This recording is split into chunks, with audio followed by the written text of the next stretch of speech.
I have 10 minutes. I wasn't sure I was going to get to this stage, but I can't help but say something about this whole coronavirus thing, if you want me to. Yes.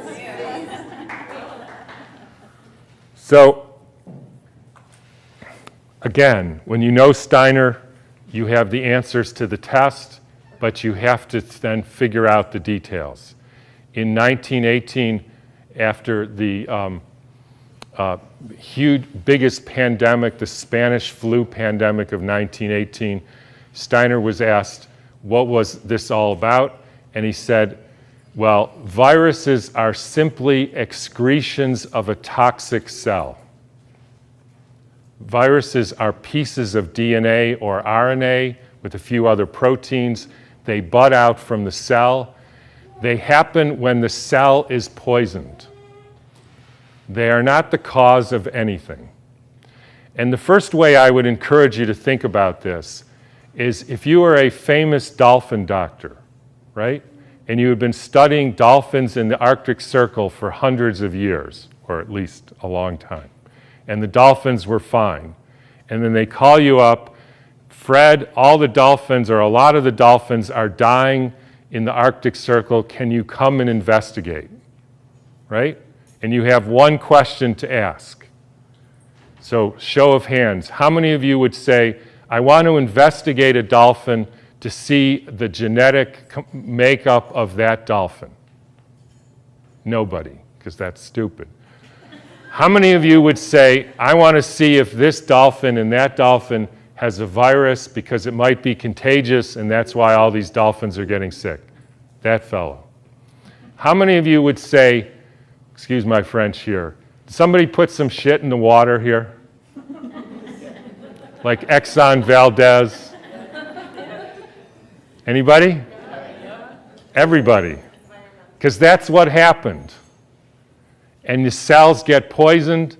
They try to purify themselves by excreting debris, which we call viruses. If you go to the current theory of viruses called exosomes, and the latest head of the NIH giving a talk on the complexity of viruses, you will see this is perfectly in line with the current thinking on what a virus really is.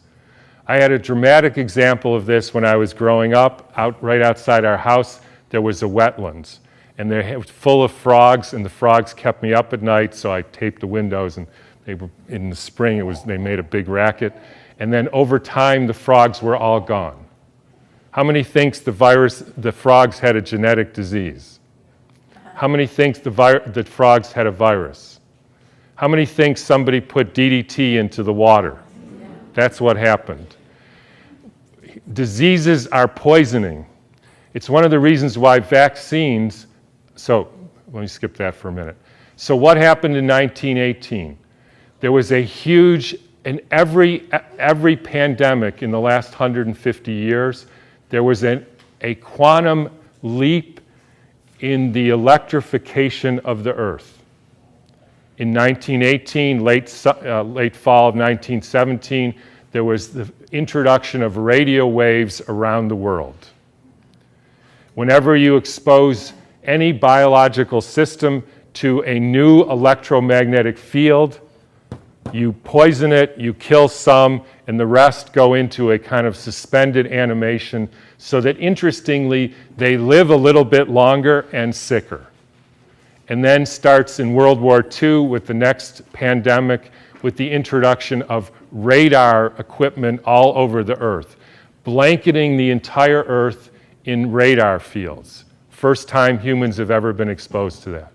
In 1968, there was the Hong Kong flu, and it was the first time the Earth has a protective layer in the Van Allen belt, which essentially integrates the cosmic fields from the sun and the Earth, from the moon and Jupiter, etc., integrates that and essentially distributes that to the living beings of the Earth. And we put satellites emitting radioactive frequencies in the Van Allen belt. Within 6 months, we had a new viral pandemic. Why viral? Because the people are poisoned, they excrete toxins, they look like viruses. People think it's a flu epidemic. In the 1918 epidemic, the Boston Health Department decided to investigate the contagiousness of this. So they, believe it or not, took hundreds of people with the flu and they sucked the snot out of their nose and injected it into the healthy people who didn't have the flu, and not one time could they make the next person sick. They did this over and over again, and they were not able to demonstrate contagion. They even did it with horses who apparently got the Spanish flu, and they put bags over their head, and the horses sneezed in the bag, and they put the bag over the next horse, and not one horse got sick. You can read about this in a book called The Invisible Rainbow by Arthur Furstenberg, who chronicles all the steps in the electrification of the earth and how within 6 months there was a new flu pandemic all over the world.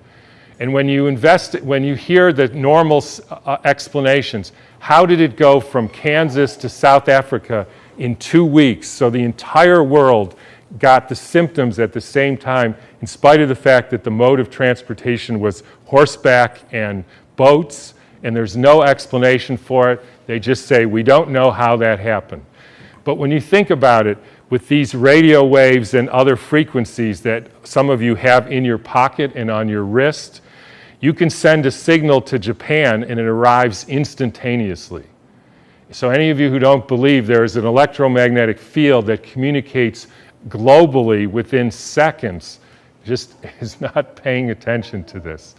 And I will only finish by pointing out that there has been a dramatic and quantum leap in the last 6 months with the electrification of the earth. And I'm sure a lot of you know what that is. It's called 5G, where they now have 20,000 radiation-emitting satellites, just like the radiation-emitting thing in your pocket and on your wrist and that you use all the time. That is not compatible with health. I'm sorry to say it, it's not compatible with health. That is a water destructuring device. And for any of you who say, yeah, well, we're not electrical beings, we're just physical matter, then don't bother doing an EKG or an EEG or a nerve conduction test, because we are electrical beings and the chemicals are only the byproduct of those electrical impulses. And I'll finish with, anybody want to make one guess as to where the first completely blanketed 5G city in the world was? Exactly. So when you start thinking about this, we are in an existential crisis here, folks, the likes of which humankind has never seen. And I don't want to go all Old Testament prophet on you, but this is something that is unprecedented. The putting of 100,000 satellites in the very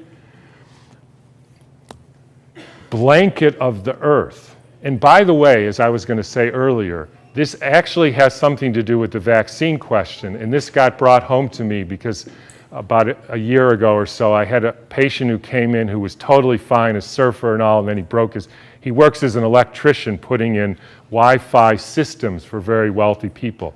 Electricians have a very high mortality rate, but he was fine. And then he breaks his arm and he gets a metal plate put in his arm. 3 months later, he couldn't get out of bed and was total, heart irregularities, just total collapse. The susceptibility has to do with how much metal you have in your body, as well as the quality of the water in your cells.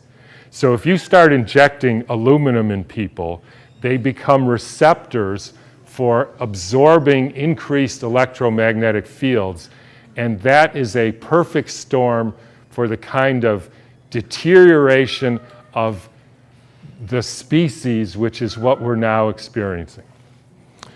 And I'm just going to finish with one more thing, which I like too, is a quote from Rudolf Steiner. And by the way, this was around 1917, so there was a different time.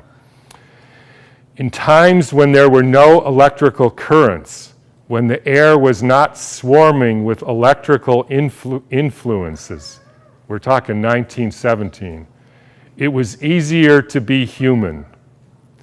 For this reason, in order to be human at all today, it is necessary to expend much stronger spiritual capacities than was necessary a century ago. Whatever you can do to increase your spiritual capacities, because it's really damn hard to be a human being these days. So thanks for listening.